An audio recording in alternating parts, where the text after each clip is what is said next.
Good morning, everyone. Welcome to a portion Parsha class. This week we're going to be learning the Parsha of Vayechi. Vayechi is the last portion of the book of Genesis, and it opens up with the words, Yaakov lived in the land of Egypt for 17 years. And then the rest of the portion, Vayechi means he lived. The rest of the portion talks about his death and the aftermath of his death, which in itself is already an interesting concept. You call a portion by the name of and he lived, when in reality the whole portion talks about his death. So this is an interesting point because you have to define what is life. What is life? The Talmud says that Yaakov Avinu never died. And the Talmud asks, what do you mean he never died? This very portion that we're going to learn today talks about his death. They buried him, they embalmed him, they had a funeral for him. What do you mean he never died? So the Talmud answers, if his children are alive, he's alive. In other words, the Talmud defines life and death in very different ways. We have a new definition to life and a new definition to death. What does it mean your children are alive? The Talmud doesn't mean if your children are physically alive. That could be said about everyone. Most people, when they die, their children are still alive. They die before their children, hopefully. You don't want your children to die before you. So what does the Talmud mean, and why is this unique to Jacob? It should say that about everyone. Whoever's children are alive, they're alive, so why Jacob? So the answer is, so we'll get to the answer. Let's go into the portion. Okay. Let's see what the portion tells us, and we'll get back to this question. Talmud tells, the portion continues, that before he was going to die, he realized his days are coming to an end. Mm-hmm. So he called Joseph and told him to come to him. And he makes him take an oath. The oath is that he will not bury him in the land of Egypt. He will bury him in Israel. He will take his remains to the land of Israel. Why did he make him swear? Because he was afraid that he wouldn't do it. Why wouldn't he do it? Because Pharaoh wouldn't let him. Because Jacob became such a source of blessing to Egypt. Mm-hmm. He ended the famine there. If you remember, there was supposed to be a 7-year famine. He ended it after 2 years. He ended it, Jacob. When Jacob came, he blessed Pharaoh, and the famine ended right there and then. It was only 2 years later. So they saw in Jacob a real source of blessing. They weren't going to let his body be taken out to Israel. So he makes him take an oath. And when his father actually dies, he goes to Pharaoh and tells him, I need to leave and bring my father's remains to Israel. And Pharaoh says, I'm not letting you. He says, my father made me take an oath. So he says, go to the rabbis and annul the vow. There's such a thing called annulment of vows. So the Talmud tells us an interesting thing. That Joseph told Pharaoh, if you're going to make me annul this vow, there's another vow that I can annul also. What's the other vow? What happened was, when Joseph became the Viceroy of Egypt, which we learned about 2 weeks ago, the elders and the wise men of Egypt objected. They weren't interested in this young Jew to be the king, the man in command of Egypt. So they told Pharaoh, how could you make him a man of, the leader of Egypt? It doesn't make any sense. So he said, I see in him leadership qualities. I could see it in him. But they said, but he doesn't know the languages. In order to be the king or vice king in Egypt, he needed to know the 70 languages, all spoken languages of the day. So the Talmud tells us that the angel Gabriel came and taught Joseph all the languages. So when he started talking to Pharaoh, he was testing him. Does he know all the language? And he knew it. But then the Talmud tells us something very fascinating. that then Joseph started talking to Pharaoh in Hebrew. And that one language Pharaoh didn't know, which would disqualify Pharaoh. When you think about it, if you need to know all the spoken languages, now Pharaoh's in the hot seat. Now he doesn't know the language. That Joseph has one thing over him. He knows Hebrew and he doesn't.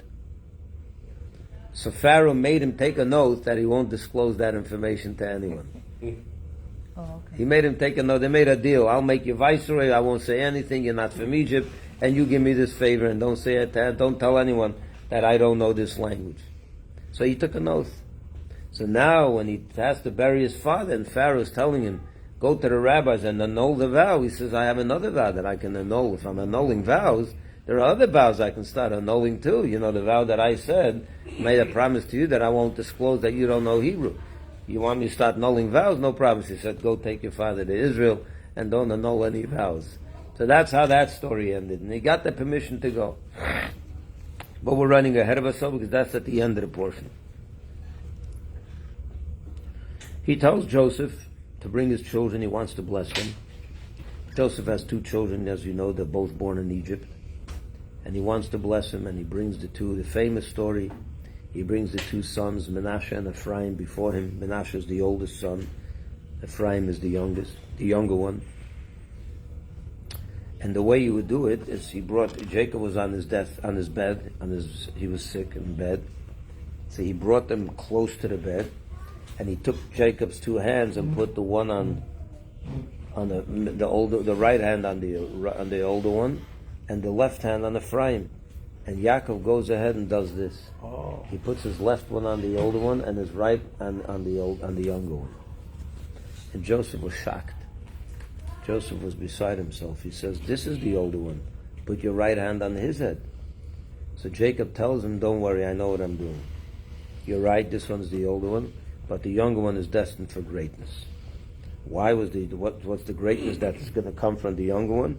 The successor of Moses was who? Yehoshua, Joshua. He is of Ephraimite, from the tribe of Ephraim. And therefore, on account of that, he said, "I'm going to put my right hand on his head because that's something I need to recognize at this moment." He blesses them, and something interesting happens with him in their conversation. He tells him like this, he's kind of like he wants, before you die, you settle some scores, right? People want to settle their issues before they die. They should. So Yaakov tells Joseph, "I have one issue that I want to explain to you why I did what I did." And he tells him that when your mother died, I buried her, as you know. I did not bring her remains to the cave of the Patriarchs. Rachel is not buried in Hebron. Remember we went to Rachel's tomb. She's in Bethlehem, on the side of the road. On the side of the road. And it's literally on the side of the road. Now it's a whole fortress, but then, before 1993, when I went there in 1981, it was literally a building on the side of the road. It was there's no cemetery there. And today there isn't either a cemetery there. But today they made all kinds of walls to protect. The bus goes in over there. But then it was literally, you saw it, the side of the road, a building. And the apology tells Joseph, this was by divine design. Mm-hmm. This was by design. God had instructed this to happen. And he tells him because we know their story already, because when the Jews would be driven out of Israel into exile, into Babylonia, that would be the direction they would drive them out of Jerusalem. And I wanted that they should have a place to go pray before they leave into exile. They'll be able to pray by their mother Rachel, and that would be to them a great source of comfort. So it was worth it to do this, even though she did not, for eternity, would not be laying in the, what is that? A funeral? Oh no. They would be the road leading. She would not be buried in the cave of the Patriarchs, which was the most important thing, as you can imagine. And so he tells him that just before he dies, because Joseph was the son of Rachel, And he wants to clear that up with him. He thought that he always had a little thing in his heart on Jacob because of that, which of course he didn't. Yosef was shocked when Jacob told him this, that he was upset that all these years Jacob is suspecting that Joseph has an issue with his father because he did this, when in reality he had no issue with him. He would never question his father's actions. His father did everything the way he was supposed to be. So if he buried my mother on the side of the road, he never questioned it. But yet Jacob over here found it necessary to explain it to him, to tell him that it was not... Anyway, he finishes blessing his children, his 2 sons, and then Jacob calls upon all his children, the 12 tribes. And he calls them before his deathbed, and he tells them that now is the time that he's going to bestow a blessing on each and every single one of them. And he goes through each one. Reuven, everyone gets their own unique blessing. He speaks about their destiny. He foretells what their strengths are, what their future is going to look like, and so on. And each one, he emphasizes the way he does. Of course, I'm not going to go into what he told each son now, but each one was emphasized. Each one was, what you can say, he revealed, he brought out into the open the potential that they have hidden within them, and that helped them actually live that potential. You know, it says, there's an old idea that when you talk to your children and you give them a compliment, a true compliment, in other words, you tell them you have this and you have the potential to do this and that, you're smart, you're this, whatever you have, the very compliment brings out that talent into the open. You reveal it, and that makes the child, it gives him the access to that talent even more in a revealed way, that he can actually act on it and live with it, live on it. So that's what he does over here. He calls them over. As parents, we should imitate Jacob. We should, but don't lie to your children. Don't tell your children you're the best in the world in this area when it's not really true. You have to tell them the talents they really have, not what you would like them to have. You know what I'm saying? That's a good teaching for today's society, because sometimes we see things, but today we parents just talk it up to their children where they really, they're not really impressed, because the children know that their parents are sometimes embellishing with their own talents and their own capabilities. And children don't like it. They don't. It's not necessary, and it backfires, because you lose trust. If you know that the guy is just making this up and just trying to make me feel good by saying that, no one feels good by saying by exaggerating. Children know when you're exaggerating. Of course they know when you're telling them something. But Rabbi, going back to what you said at the beginning, that Jacob continues to live in his children today. Yeah, I'll go back. Would that be a way of doing that? Because if you get an ancestor and they tell you something, they reveal to you a potential they see that maybe you don't see yourself. That's a continuation of Jacob into his children. That he brings out their potential. When he gives them the blessing and he's saying, you're going to be this, you're going to do that. Through the generations, we can see it. Yes, like you said, you brought up Moses, and what he was projected is still today. It's true. That's very true. But you're going to reveal later on what you were saying I'm going about to go there. Yes, absolutely. What you should tell your children is, it is what it is. You should tell your children the honest truth. And the 100%. truth is that every child has potential. God-given talents and God-given gifts. Just find those and be honest with them and try to maximize those. Don't tell them things that they and you know are not true. Yeah. What's the point? What's the value in that? It's the truth. It's absolutely be honest. 100%. Now comes the story like this. Finally, Jacob does die. He expires. He's in his deathbed. By the way, it's interesting to note that Jacob is the first person in the world that got sick. Yeah. What happened was, before his time, Abraham was the first to get old, to age. People lived 1,000 years back before the flood, right? They didn't become old and hoary, and they didn't become like that. They looked like young people after 500 years. They didn't age. That was the nature. Until Abraham came around and said, it doesn't make sense that people shouldn't age. Because then you can't distinguish a father from a son. It doesn't make, the way the world needs, in order there should be respect, and there should be respect for the elders. You have to know who's an elder, who's not. You walk in the street, you don't know who's the father, who's the child. What kind of sense? It doesn't make sense. So it says in the Torah, Avram Zokin. Avram got old. He's the first one to get old, in the sense of aging. Over here it says the first person that the Torah talks about, a man that got sick, is Jacob.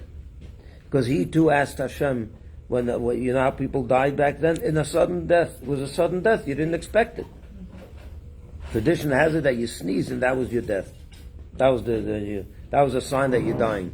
But it was too quick. People didn't prepare for death, settle their affairs and things. So Jacob asked God to change the nature and allow people to know when they're dying, to give them a little time. So he said, let people get sick before they die, so they know that they're getting there, that's going to happen, and they can prepare their families, prepare themselves emotionally and in every other way. And that would be a healthier thing, and he's the first to get sick. And here he dies. Okay, so what happens? They prepare him for his burial. They all cry. Joseph falls onto his father's body, his bed, and he starts weeping and wailing and crying. He misses him terribly. And they made him a very long mourning period, 40 days. So, Rabbi, That's 70 days, sorry. Abraham was about 400 years before Moses. That's a pretty good, accurate statement, yes. Somewhere there. Yeah. So he goes up to bury him. They make a whole entourage. It's a lot of people are going. They gave him the real respect that he deserved. 0793.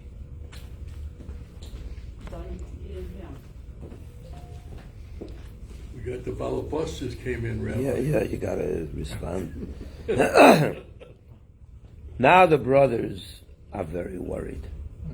After they took him to Israel, they buried him. Now I'm going to tell you a fascinating story that happened around the burial of Jacob. Let me tell you the story first, it's in order. They bring the body to Israel, and they're going to be burying Jacob in the cave of the Patriarchs. Now, who's buried in the cave of the Patriarchs? There's place for 8 bodies. That's why it's called Kiryat Arba, the place of the 4. 4 couples were buried there. There was place for 4 couples. Adam and Eve were buried there already by now. Abraham and Sarah were buried there. Jacob, Yitzchak and Rivka were buried there. Now there's place for 1 more couple. So they show up to the cave of the Patriarchs with the body of Jacob to bury him. Guess who comes to protest? Esau. Esau comes in and says, no way. That's I have the right to this burial plot with my wife, and I'm not letting you bury Jacob. The sons were in shock. What did they do now? So they told him, what do you mean? You gave away the right to this place to my father. Mm-hmm. You gave him the right, and you signed a document, which was true. So he said, show me the document. Prove it. So Joseph, then now where's the document? The document was back in Israel. What do you do now? So they sent one of the brothers, Naphtali, in this portion. Jacob gives the blessing to Naphtali, that son. He gives him the blessing that he's going to be swift as a deer. And he literally had that ability to be swift like a deer. You know how fast a deer can run? So they sent him back to Egypt to go get the document.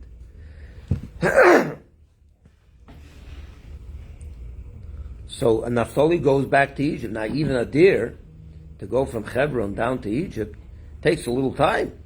It's not something he's not back in an hour. So this took a few days. Now the other son, Dan, was deaf. One of Jacob's sons, his name was Dan, and he was deaf. I'm sorry, not Dan himself. Dan's son. Dan had a son, his name was Chushim, and Chushim was deaf. And now Chushim is sitting there, days are going by, they didn't do the burial. What is this? So he asked them, why is he not, what's happened? Why are we not burying our grandfather? So they told him the whole story. That there's a protest from Esav and this and that. So Chushim didn't waste any time. He took a sword and he slaughtered, he killed Esav right there and then. He literally beheaded him. He beheaded him. And it says that the head of Esav, it was right there, and his head ended up being buried in the cave of the patriarchs, right near his father Isaac. But he killed him in that too. They were able to bury Jacob in the 8th place, in the 8th couple, the 4th couple, and that was it. It's an interesting story when you think about it. I want to analyze this for a minute because there's a lot of profundity here. Let me share with you the following thought. What happened over here was like this. Jacob is being brought to be buried in the cave of the patriarchs as should be done. Okay. Esav comes and mounts a protest. He says, wait a minute, I have a right here.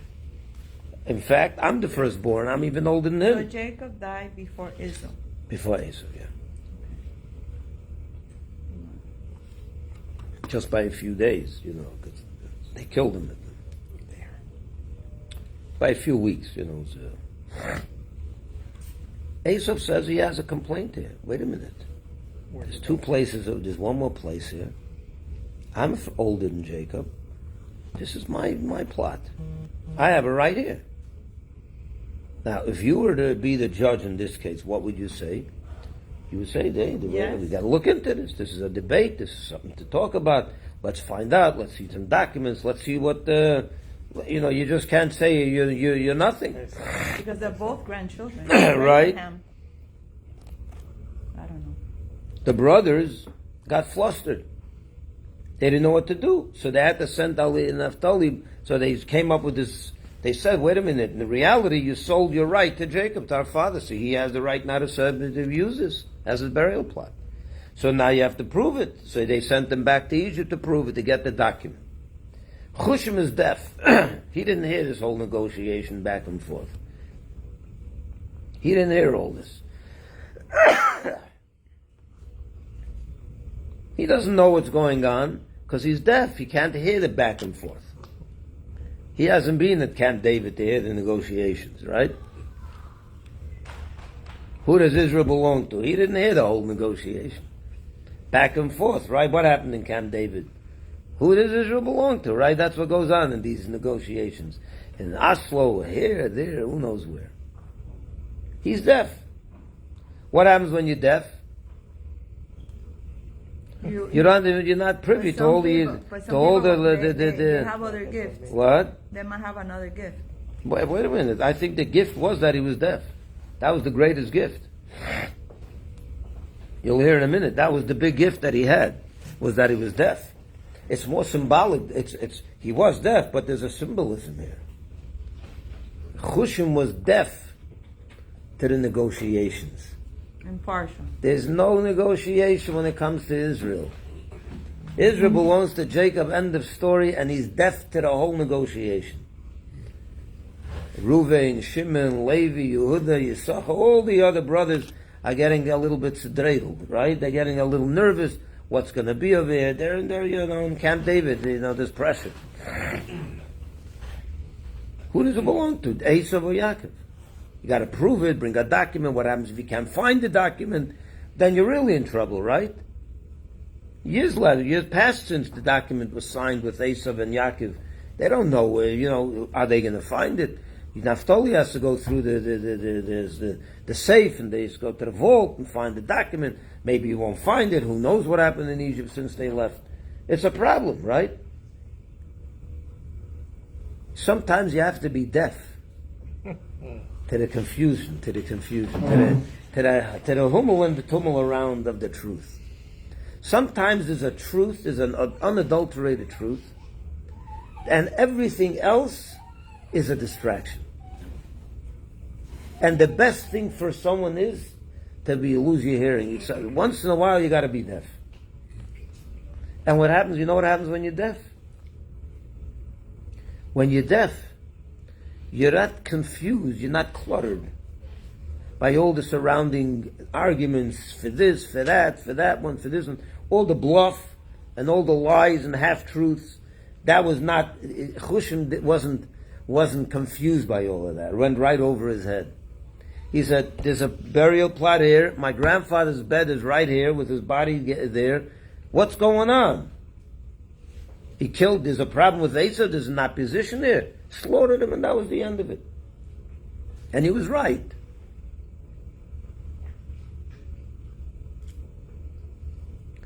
Today, in the world that we live in, the problem we have is that we're listening too much. We hear too much. We allow ourselves to be confused by arguments, ahin and aher. You talk to a 20-year-old boy today, or even a 40-year-old man, about basic truths, basic values, and their minds are cluttered. They're not deaf. They hear too much. There's too much going on. Asaph says his opinion, and this one says her opinion, and the New York Times says their opinion, and this professor says their opinion. There's so much going on, you don't even know what to do anymore. So, Rabbi, let me ask you this. Let me just finish. Yeah. Why all of this dishonesty? By hearing, you put on one channel, you get something there, you put the other channel, it's the complete opposite. Why is there?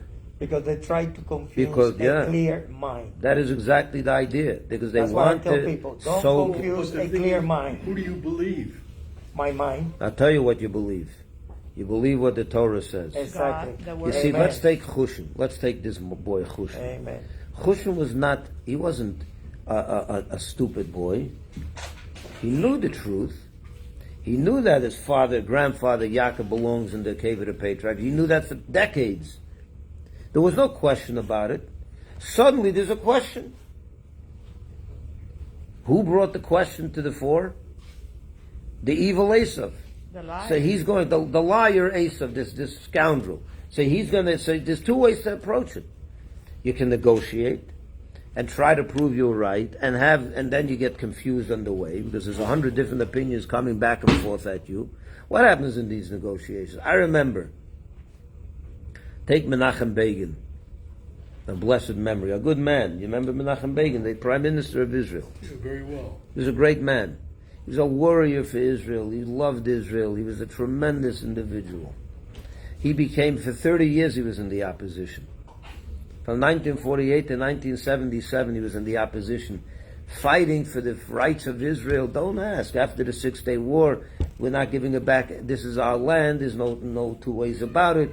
God finally gave it to us, and we have a gift from God. We're not giving nothing away. And whenever there was terrorism, we would stand up against it and knock it down till it was to cut the snake's head.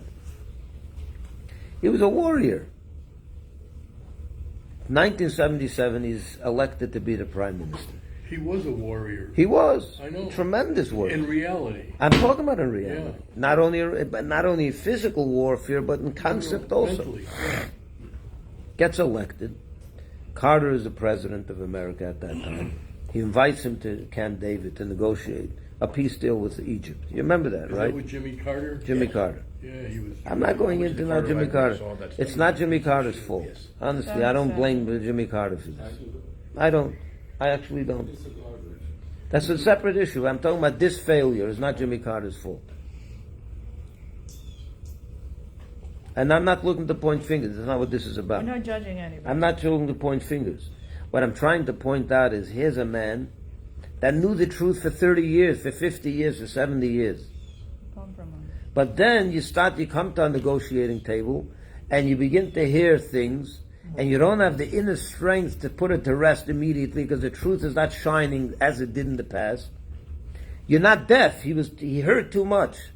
His ears were working, and he heard this one, he heard that one, he heard a third one. He heard all the liars of the world around that table, spewing lies, sowing doubt. And now he's confused. What happens? He gives away half of Israel. He gave away the whole Sinai Desert, a place of natural resources, tremendous, a buffer between Israel and and Egypt, tremendous piece of what Israel needed for its own, and it was given by God to the Jewish. What are you giving it away for?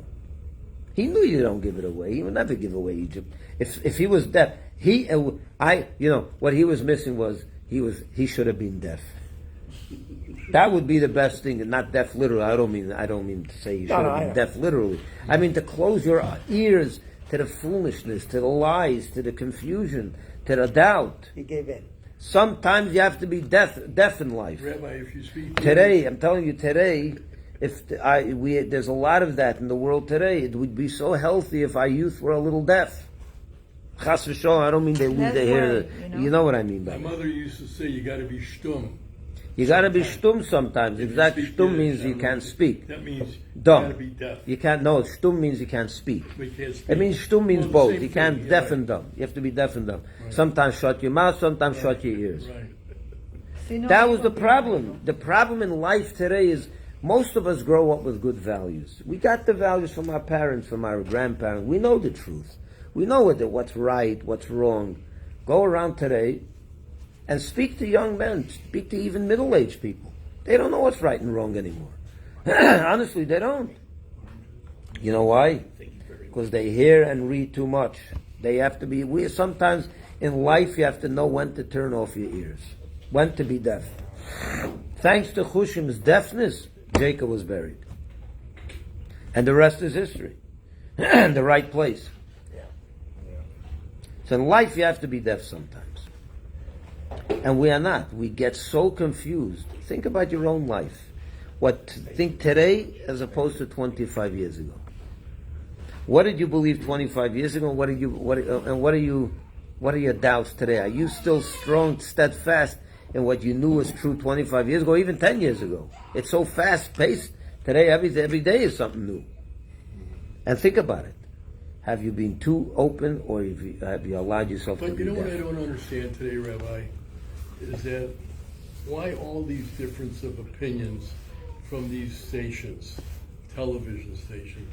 What's the purpose? One day. It's all about. I understand all that, but I'm asking why?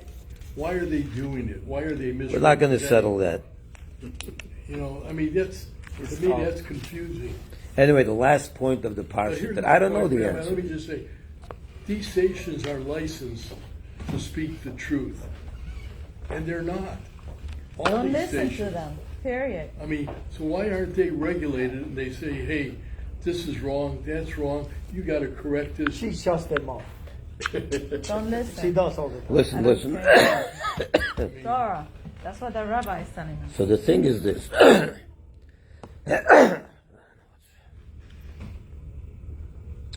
Now when they come back from Egypt, after that crisis is put to rest,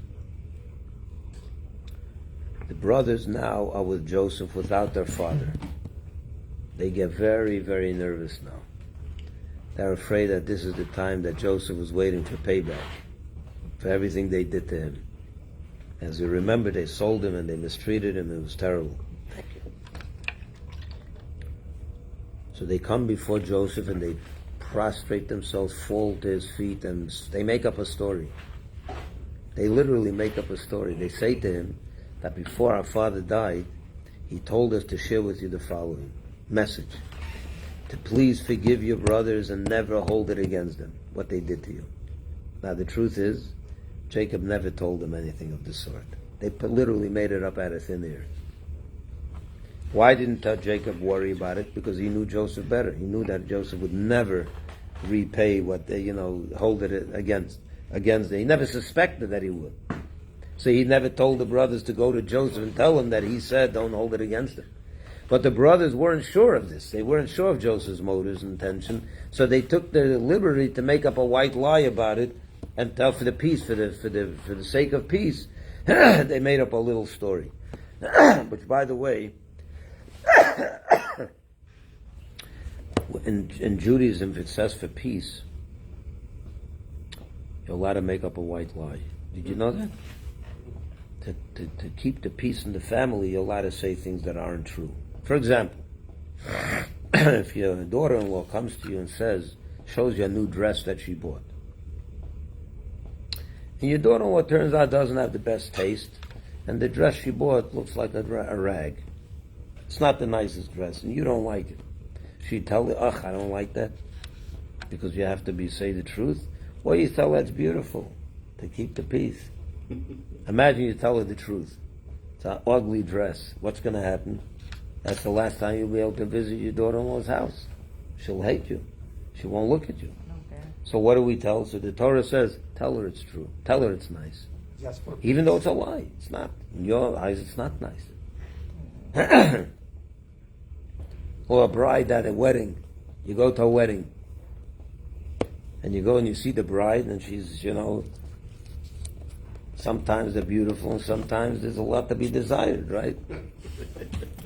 So what are you going to go tell her? You could have looked, you should have went to my makeup lady. She would have made you up a little better. Tell her that she doesn't look that good. What are you going to do? Is that what you're going to do? Like you said at the beginning, look for something positive, and instead of saying it, look for a positive. No, but if she asks you, how do I look? Oh. What are you going to tell her? I'm not so sure. Let's talk about your I other like your nail qualities. polish or What should I tell her? Has she asked you, how do I look? Are you going to tell her, well, you did it, you're write nice, you're a good writer. Well, is that what you want to tell her? Deviate from the subject. I don't think so. So the Torah tells you, tell her that she looks beautiful, even though it's a lie. Oh my God. Even if it's not true. Why? Because you got to maintain the peace. True. The peace is more, when you have two values, what's going on? You have a country, you have two values that are at odds with each other right now. Which takes precedent? That's really the question over here. There are two Torah values, peace and truth. What takes precedence? Peace takes precedence over truth. That's the ruling. Doesn't mean you're allowed to just go out and lie freely and just, it's not a license to start lying left, right, and center. And by the way, to children, you never allowed to lie. Never. Ever. To children, you're never allowed to lie, even if it means it's just off the table. Lying to children. To an adult, to say the food was delicious, even though, she should have probably not gone to culinary school, this cook. It wasn't so good.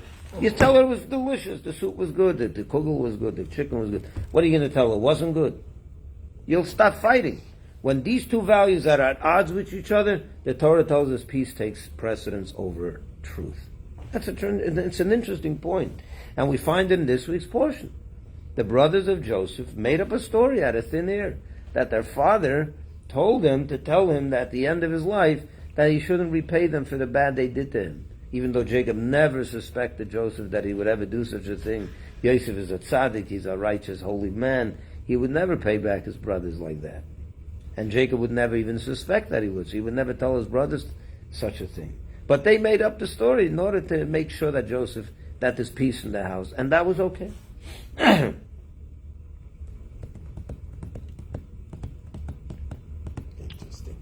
So you have to know that in Torah there are values that sometimes conflict with each other. And the Torah tells us which value takes precedence. Yeah. I could talk an hour about this whole thing from the fact that the liberals of 20 become the conservatives of 50, that the kids can't disseminate the information they're receiving. It's just too much. It fills up their mind, and they can't think for themselves. The computer's done that. And more important, or just as important, and my wife's got dementia, you know what they tell you? You tell them whatever they want to hear, what the Torah says, to keep the peace. Don't argue with them. They don't understand anyway. Just say yes. That's the word for groom for Hebrew, right? But that's when you have, we're talking about even when someone is But 100%. Right, but they adopted the Torah principles. Right. And I'll tell you about burial rites, which you talked about. One time I could tell you a quick case I had. The lady was on the way to the burial of her second husband. They were married over 51 years. And the son who's riding with her from the first marriage says, we're burying Dad next to our first mother. And people don't think of burial, particularly down here with second marriages, where they should go. The son that told it to her was a well-known rabbi from Pittsburgh. She called me up. I spoke to the funeral home. 1 second. I want to hear the story. We're on video. Let me just finish this, and we'll shut the video. And I want to hear it because Hear the end of the story? I want to hear it. I do. It's an interesting point that you bring because I've run into this myself a few times with people. Yeah, Jewish couple, yeah. Jewish. I am mainly Sadie Jewish Max. couples. Yeah. So Jewish couples are supposed to be buried, the wife and the husband together. Yes. Second Usually, a marriage, lot of 51 times years. they would want to be buried together. So in yeah. this, going back to what you're saying, so it was Abraham, Leah, Sarah, Abraham and and Sarah, Sarah, Leah, Isaac and Rebecca. Okay, so the two brothers could have not been buried in the same place. They couldn't. No, that Could was the not. problem over here. That's exactly why this was a problem. Esau Even though they demanded were it, twins, they couldn't. They couldn't. There was it no was a place, mandate that they couldn't. and Esau didn't belong there anyway. He wasn't the Okay. right. He wasn't the right guy for that For holy that place. Yeah, holy but his head, the head ended up in there. His head is buried in the cave of the Patriarchs. People don't know that. The head? The head of Yeah, that's what Esau. I was Yeah, trying to Esau's research. head was ended up being buried in the lap of Joseph, in the bosom of his father Isaac. He ended up right near Isaac. Chushim killed him. Right, he beheaded him. His head rolled into the cave, and that's where he's buried. They didn't take him out. That's an interesting story. Never heard this. Anyway, Joseph now also dies. He grows old at 110 years old. He dies and he's buried in Egypt.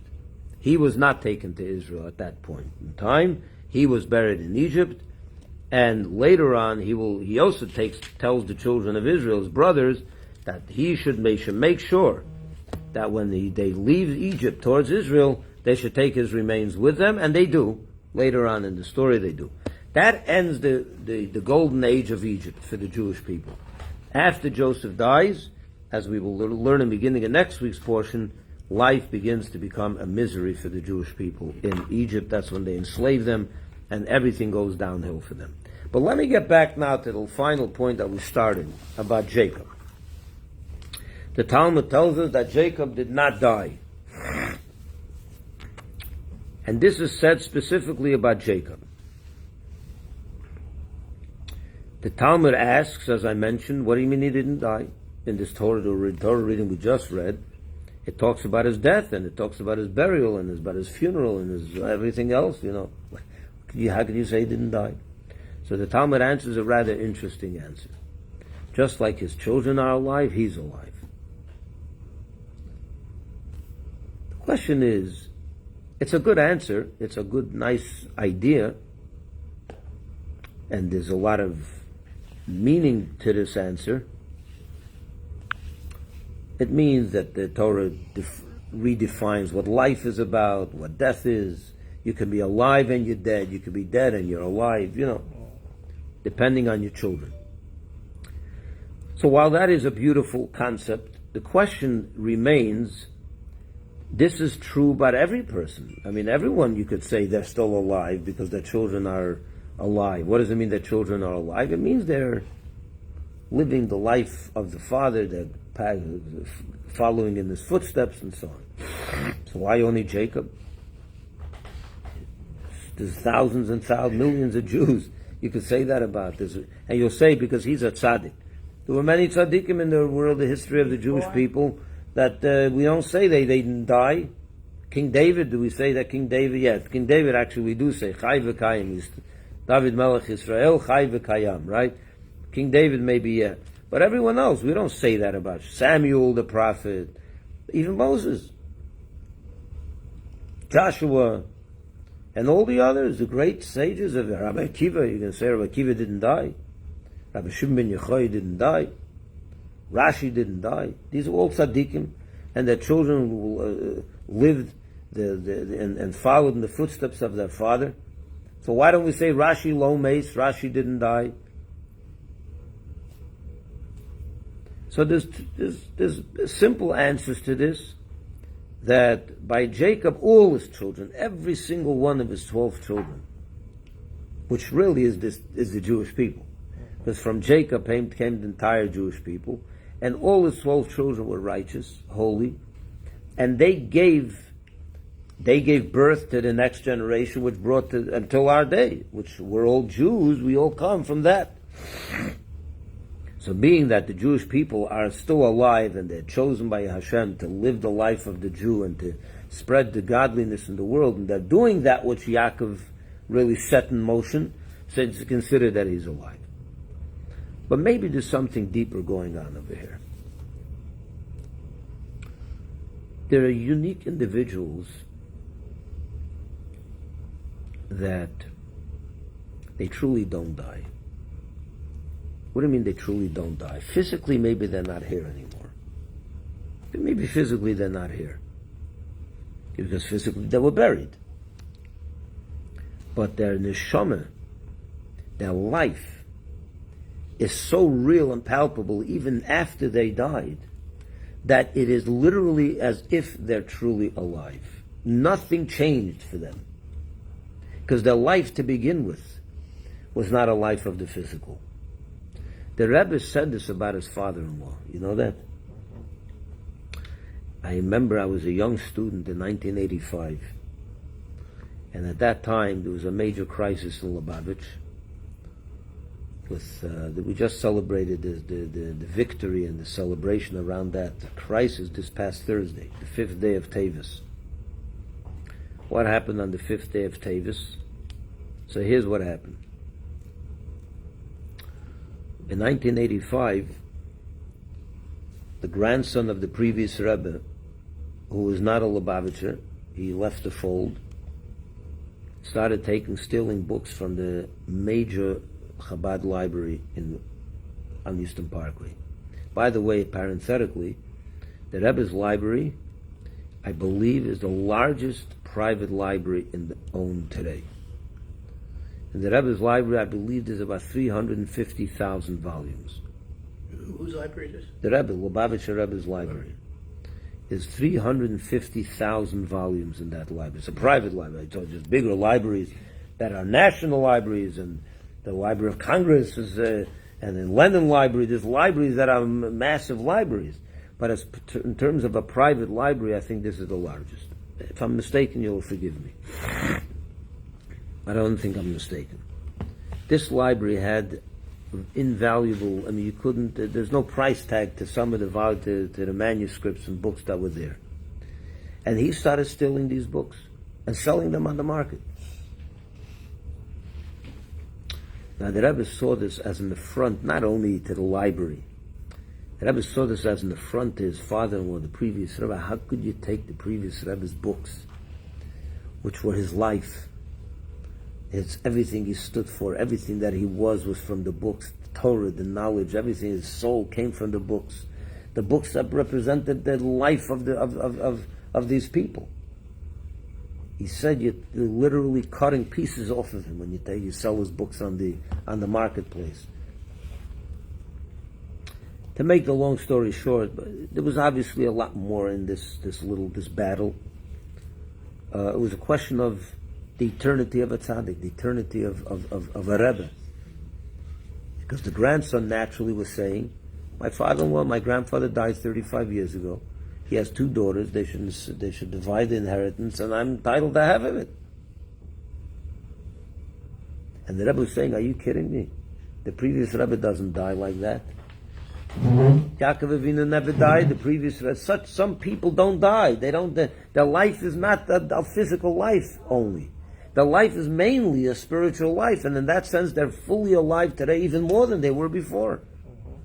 And that was what this battle became. Went to court, believe it or not. It went to federal court. I've got to leave. Yeah, Rabbi. it went to federal court. We want to put on film. Tzvi will put on just 2 minutes. Yeah, it's like in film with them. Got my email yesterday.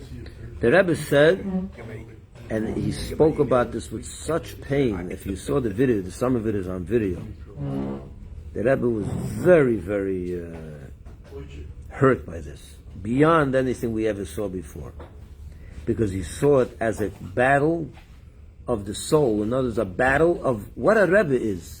What is the definition of a Rebbe? When the Talmud says Yaakov Avinu didn't die, what is the Talmud talking about? Spirit. The Talmud is basically saying there are some people that their life is not a physical life. That to begin with, their life is about Torah, about God, about the soul, and these people never die. And there are not very many like that. Aren't there many But others? those that are, you got that's their life. But basically what this man was saying, that Lubavitch, the leadership of Lubavitch came to an end with his grandfather's death, which of course wasn't true. The Rebbe continued and so on. But the Rebbe saw it as an affront to his father-in-law. How could you say that he died like that? That means you're turning him into a physical person, when he wasn't. And it became a real battle. It went to court. Imagine it went to court in 1986. It started a trial for 3 weeks, and it was a year before they gave out the verdict. And the judge, a non-Jewish judge, ruled that these books do not belong to the previous Rebbe as a private person. He understood what the concept of being a Rebbe was, that you belong to the community. You don't have your own life.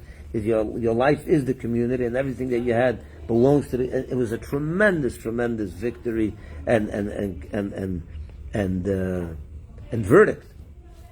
But the point is, and it all is based on this statement of the Talmud in this week's portion, that Yaakov didn't die.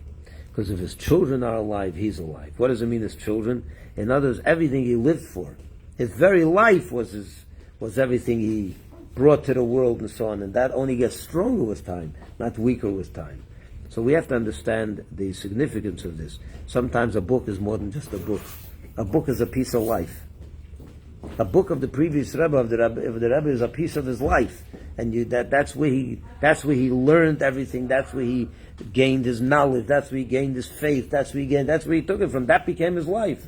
So you're selling it on the marketplace. You're cutting a piece of his life off of him. It was a major issue, and it was settled in court, and they won. Chabad won, and it became a very big victory and a very big celebration. Thank God for that. That but was one of the first victories for the Rebbe. I remember I read about that. Yeah. Anyway, so thank you very much for listening, all. Look what you're doing today, Rabbi. you got the energy of the Rebbe. Thank you.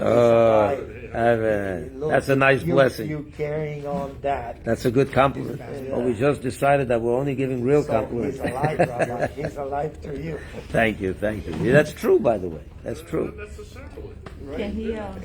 By the way, this is why the Rebbe's oil, is such a living place. The place is so alive. You go there, and he's alive. Yeah, you feel it. Anyway, have a nice day, everyone. A good week. Thank you, Rabbi.